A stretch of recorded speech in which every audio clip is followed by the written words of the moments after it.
Mateus 24, Mateus 24, 24, 24. Vamos ler isso aqui? Vamos lá. Quem estiver sobre o telhado, não desça a tirar alguma coisa de sua casa. Ó, esses aqui são todos sinais. Quem estiver no campo, não volte atrás a buscar as suas vestes.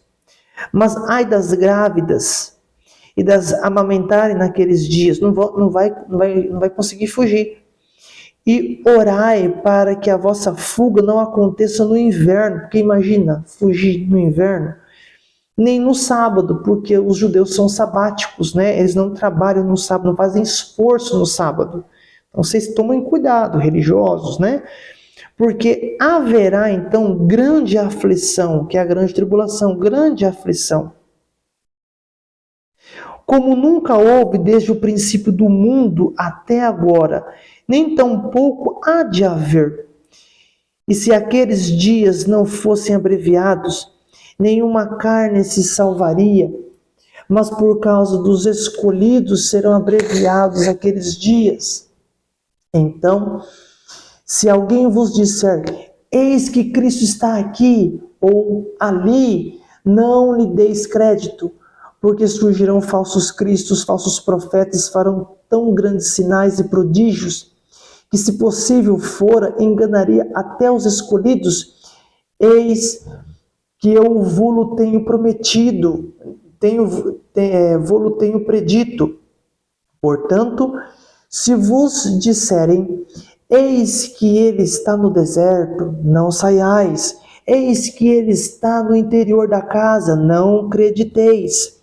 Por quê? Porque assim como o relâmpago, assim como o relâmpago sai do Oriente e se mostra no Ocidente, assim será também a vinda do Filho do Homem. Assim será a vinda do Filho do Homem.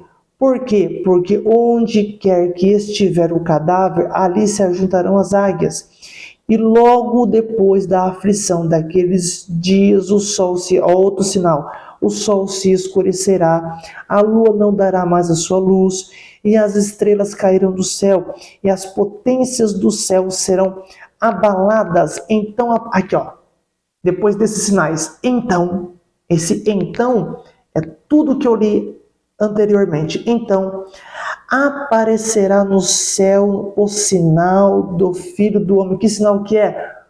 A trombeta, a sexta para a sétima, o soar da última trombeta. Esse é o sinal, Então, aparecerá no céu o sinal do Filho do Homem. Qual é o sinal? A última trombeta. O soar antes da última trombeta. E todas as tribos da terra se lamentarão. Tribos da terra se lamentarão.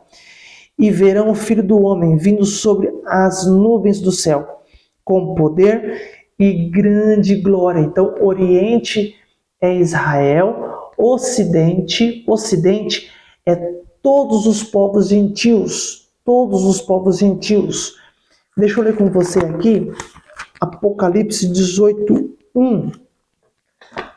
E depois destas coisas, vi descer do céu outro anjo, que tinha grande poder, e a terra foi iluminada com a sua glória. Então, depois da sétima trombeta soar, subirá o restante da igreja nos ares. Vai subir a igreja antes do soar da última trombeta. Abra aí, em 1 Tessalonicenses. Deixa eu ler com você. 1 Tessalonicenses 4:16. Porque o mesmo Senhor descerá do céu com alarido, e com voz de arcanjo, e com a trombeta de Deus. Essa trombeta de Deus não é o soar da última trombeta. Os anjos vão vir tocando trombeta, anunciando a vinda visível de Cristo, tá? Não vai confundir com a última trombeta. Com a trombeta de Deus, tá? E os que morreram em Cristo ressuscitarão primeiro. É aquilo que eu tinha falado. Os mortos que não são vencedores vai ressuscitar num abrir de olhos, né? Na vinda visível de Cristo. E os que estiveram, que é a igreja, os que estiverem na grande tribulação, no final da grande tribulação, que é a igreja que estiver com os olhos abertos, os olhos fechados e os olhos abertos, vai subir ao encontro com, não é arrebatamento, é encontrar com o Senhor nos ares. Primeiro os mortos e depois a igreja que estiver viva na grande tribulação, 4,16, né? E ressuscitarão primeiro. Então, aqui está falando sobre essa vinda visível de Cristo, né? Vai encontrar com o Senhor nos ares. E nós lemos aqui em 1 Coríntios, capítulo 15, 52. 1 Coríntios, capítulo 15, 52. 15, 52. Deixa eu ver aqui. No momento, no abrir e fechar de olhos, ante a última trombeta, porque a trombeta soará e os mortos ressuscitarão incorruptível e nós seremos transformados. Eu já falei aqui o que significa essa passagem. Os mortos vão ter o corpo transformado e não glorificado. Um corpo incorruptível, não vai ter um corpo corruptível, um corpo com pecado. Vai ser um corpo sem pecado, só que transformado, passará por um julgamento de obras rejeitado e vai passar por uma disciplina no milênio. Essa é a igreja na tribulação, na vinda visível de Cristo. Tudo bem? Tá mais claro agora para vocês entenderem? Então, baseado aqui nesse texto, desse versículo de 1 Coríntios 15, todo mundo vai ouvir o som da trombeta. Você ouviu falar? Aqui está falando aqui, ó, no momento, no abrir e fechar de olhos, ante a última trombeta, porque a trombeta soará e os mortos vão ressuscitar. Então, essa trombeta, todo mundo, ela vai escutar. Todo mundo. Tá um pouco mais claro? A trombeta soará. Agora, abra comigo aqui em 2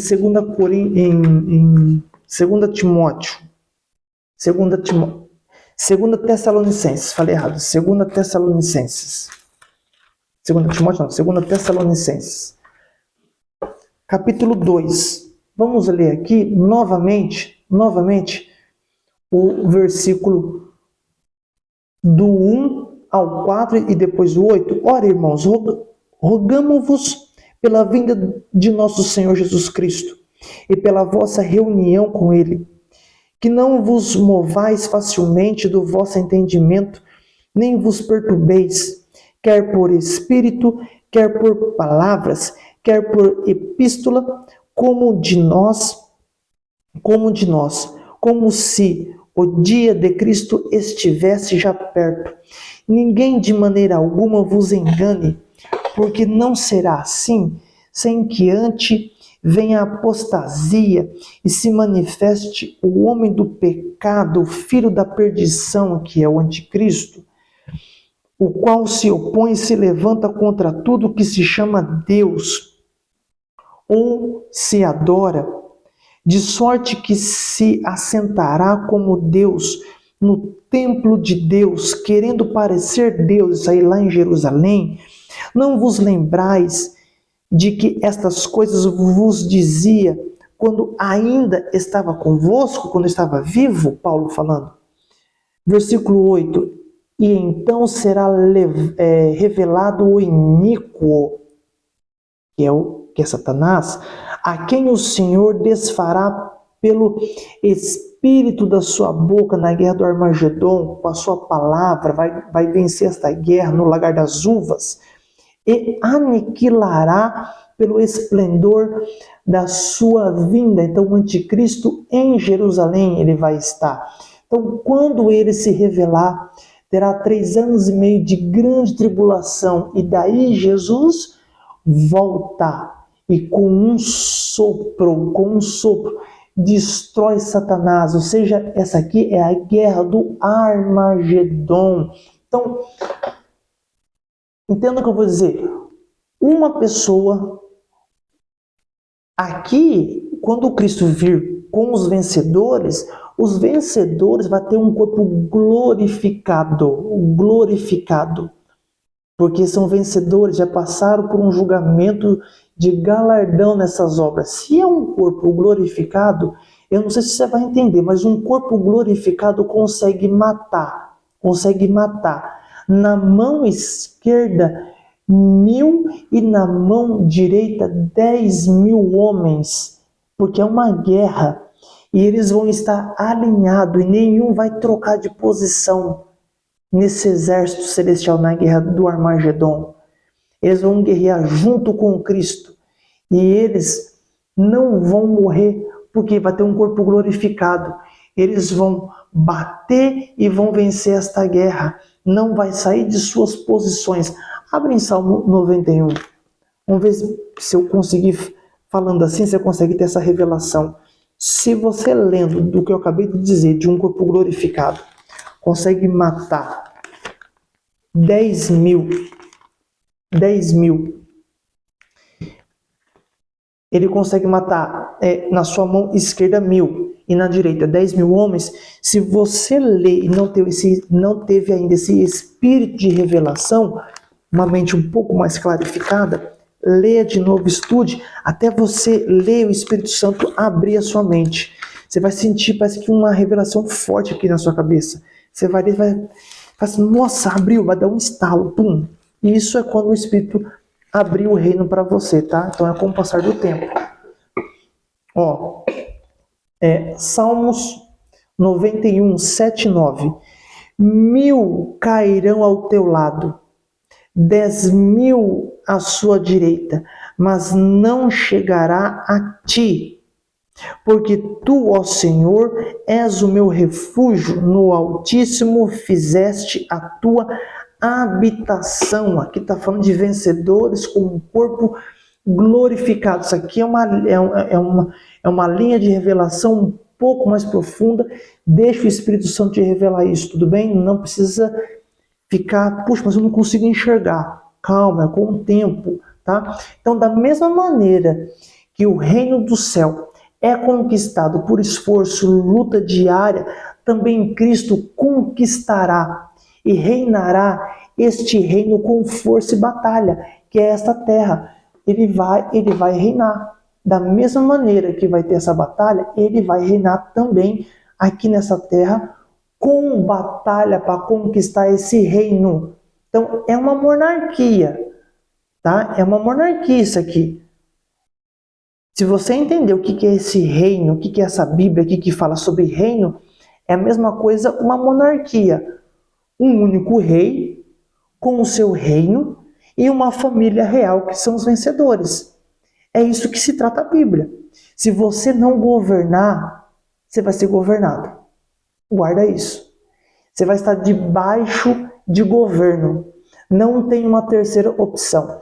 Jesus voltará no seu trono. Jesus ele vai voltar no seu trono em uma nuvem. Guarda isso. Jesus ele vai voltar no seu trono em uma nuvem. Abra aí em Apocalipse 14, 14. 14, 14.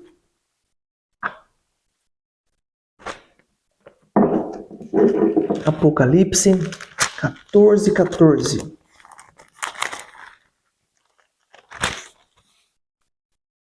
14, 14.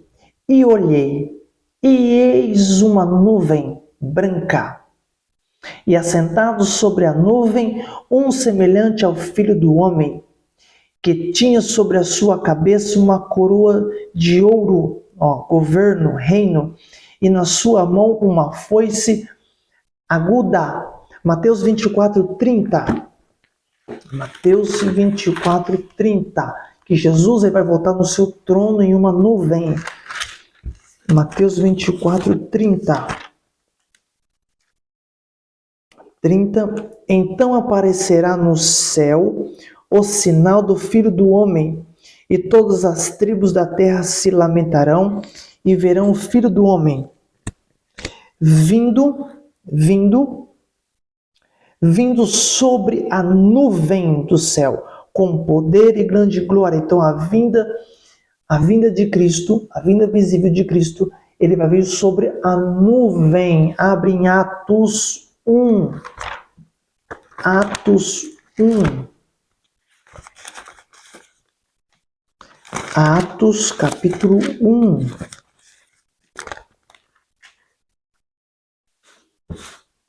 Vamos ler do 9 até o 12, vamos lá.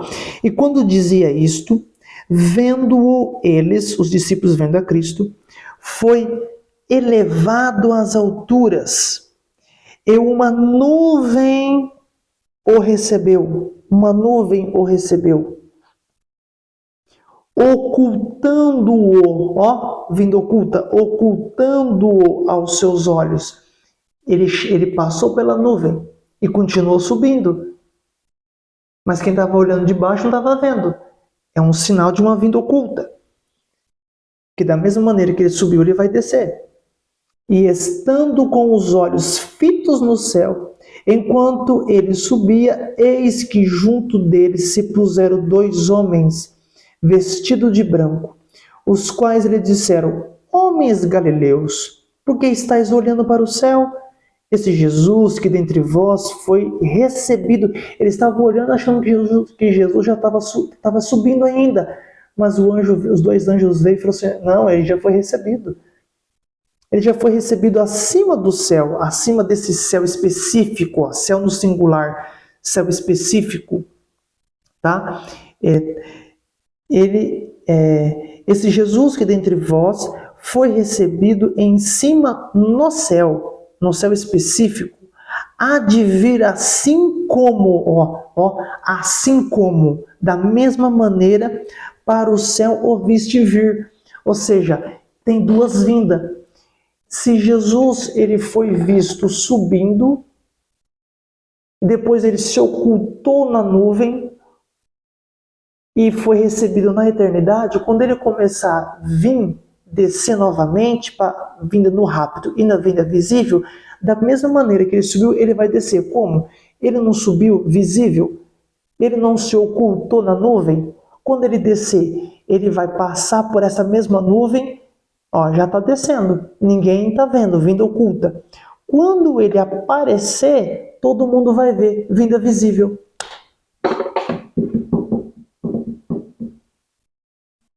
Pegou? Você não pegou?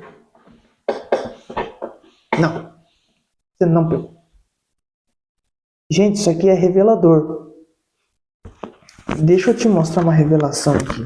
Deixa eu te mostrar. Abre em Daniel 7:13 aí. Daniel 7:13. Daniel, capítulo 7, versículo 13. Daniel 7:13. Esse versículo mesmo aqui. Daniel 7:13. Daniel 7:13. Vamos lá. Daniel 7:13. É isso aqui mesmo.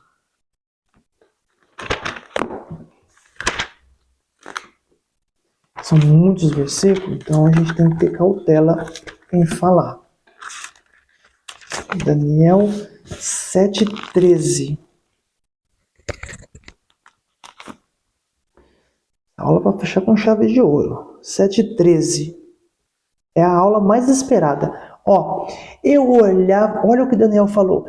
Eu estava olhando nas minhas visões da noite, e eis que vinha nas nuvens, Daniel foi arrebatado do passado para o futuro. Enquanto os discípulos estavam lá no monte olhando, Daniel foi arrebatado do passado para o futuro. Já estava lá na eternidade vendo Cristo subir.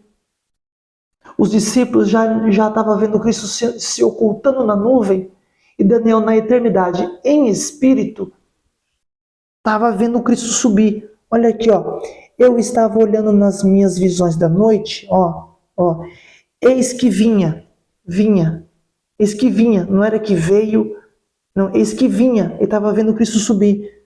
Olha só, eis que vinha nas nuvens do céu, um como filho do homem, e dirigiu-se ao ancião de dias, que é Deus, e o fizeram chegar-te até ele. Quem é que fizeram a chegar-te até ele? Os anjos. Os anjos. Então Daniel foi arrebatado em espírito. Daniel aqui, ele foi levado do passado para o futuro, para este momento. E João, lembra? E João, do Apocalipse, João foi levado do futuro para o passado, 90 anos mais ou menos atrás. Lá na ilha de Patmos. Abra em Apocalipse 5. Abre lá. Apocalipse 5. Apocalipse 5. Apocalipse capítulo 5. Aqui. Apocalipse capítulo 5, do versículo 2 ao 5. João vai ser levado do futuro para o passado. Daniel foi levado do passado para o futuro, e João ele vai ser levado do futuro para o passado, 90 anos para trás, tá? Então, Apocalipse capítulo 5, do versículo 2. Presta atenção. E vi um anjo forte, bradando com grande voz: quem é digno de abrir o livro e desatar os seus selos? E ninguém do céu, e ninguém no céu, nem na terra, nem debaixo da terra, podia abrir o livro, nem olhar para ele. E eu chorava muito, porque ninguém fora achado digno de abrir o livro, nem de ler, e nem de olhar para ele. E disse-me um dos anciãos, dos 12 assentados: não chores. Eis aqui o leão da tribo de Judá, a raiz de Davi, que venceu, vencedor, que venceu, para abrir o livro e desatar os seus selos. Aqui, olha o versículo 6. E olhei, e eis que estava no meio do trono. Não, aqui não. Eu acabei confundindo. É só até o versículo 5 mesmo. Então, quando João estava na ilha de Patmos, ele teve uma revelação voltando 90 anos para trás. E ele viu o momento exato que Cristo, ele estava vindo como um cordeiro ao matadouro, como tinha acabado de ser imolado.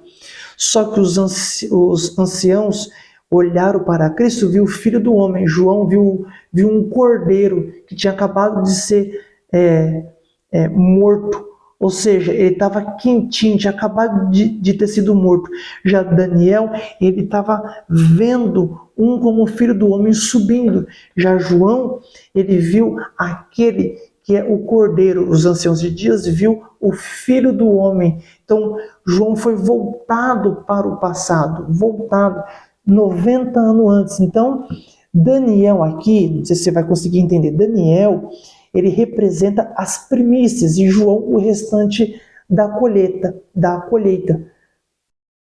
Você não conseguiu pegar. Você conseguiu pegar?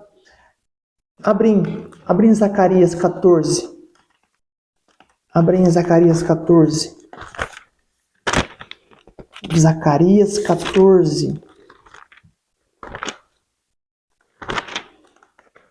Zacarias 14 aqui. Zacarias 14, o 1 e o 5. Eis que vem o dia do Senhor, em que teus despojos se repartirão no meio de ti. 5. E naquele dia estarão os seus pés sobre o monte das oliveiras.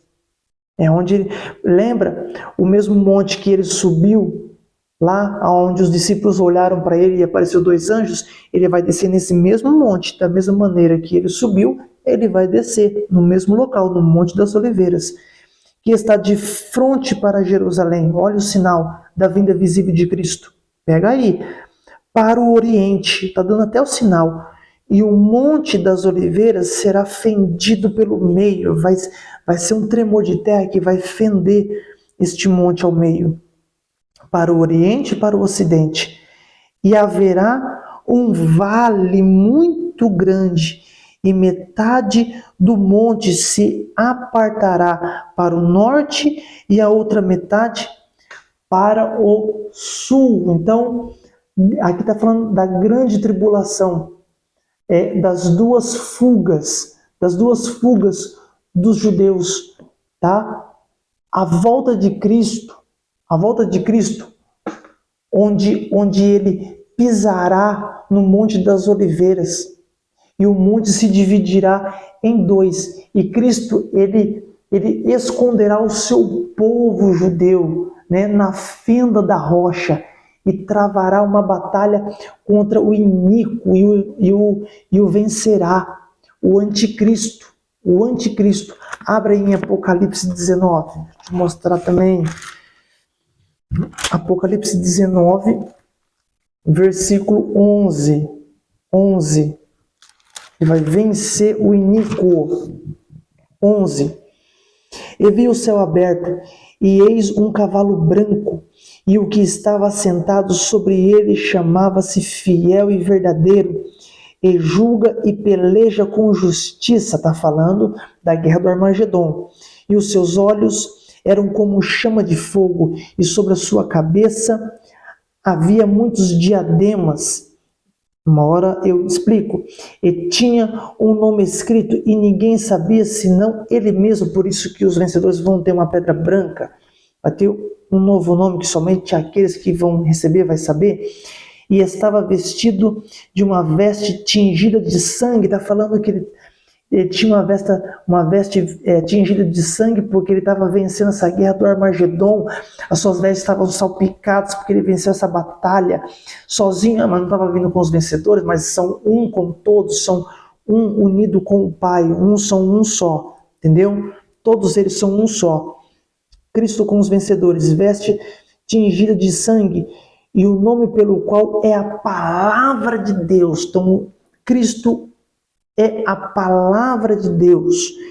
E seguiam-no o exército seguiam-no os exércitos no céu em cavalos brancos. Está no plural, porque são os vencedores que estão vindo com Cristo. Eles são 2 em 1.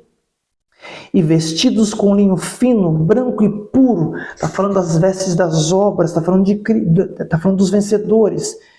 E da sua boca, agora de Cristo, e da sua boca saía a aguda espada, que é a sua palavra, para ferir com ela, a sua palavra, as nações, tá? Os filhos da perdição, aqueles que receberam a marca. Está falando da guerra do Armagedon. Para ferir com ela as nações, e ele as regerá com vara de ferro, porque vai vencer. E ele mesmo é o que pisa o largar do vinho do furor e da ira do Deus Todo-Poderoso. Ou seja, esse lagar das uvas são comparados, esses filhos da perdição são comparados como uma videira falsa, porque Cristo é a videira verdadeira. São comparados como uma videira falsa. Eles vão pisar nesse lagar das uvas, que é a guerra do Armagedon, e essas uvas, esses ímpios vão ser pisoteados e derrotados, e vai ter tanto sangue que vai subir até no freio dos cavalos, vai até chegar até acima dos tornozelos. É um mar de sangue, é um mar de sangue. E no manto e na sua coxa tem escrito este nome: Rei dos Reis, Senhor dos Senhores. E vi um anjo que estava no sol, um anjo do sol, e clamou com grande voz, dizendo a todas as aves que voavam pelo céu: vinde, ajuntai-vos à ceia do grande Deus. Ou seja, são tantos corpos nessa guerra que a terra não vai dar conta de engoli-los. Então o anjo que está no sol vai chamar as aves para ajudar a comer esses cadáveres, para tentar decompor, porque a terra não vai dar conta. para que comais a carne dos reis, a carne dos tribunos, e a carne dos fortes, e a carne dos cavalos, e dos que sobre eles se assentam, e a carne de todos os homens, livres e servos, pequenos e grandes. Olha aí. E vi a besta e os reis da terra e os seus exércitos reunidos para fazerem guerra àquele que estava sentado sobre o cavalo e o seu exército, sobre o cavalo branco, e sobre o seu exército.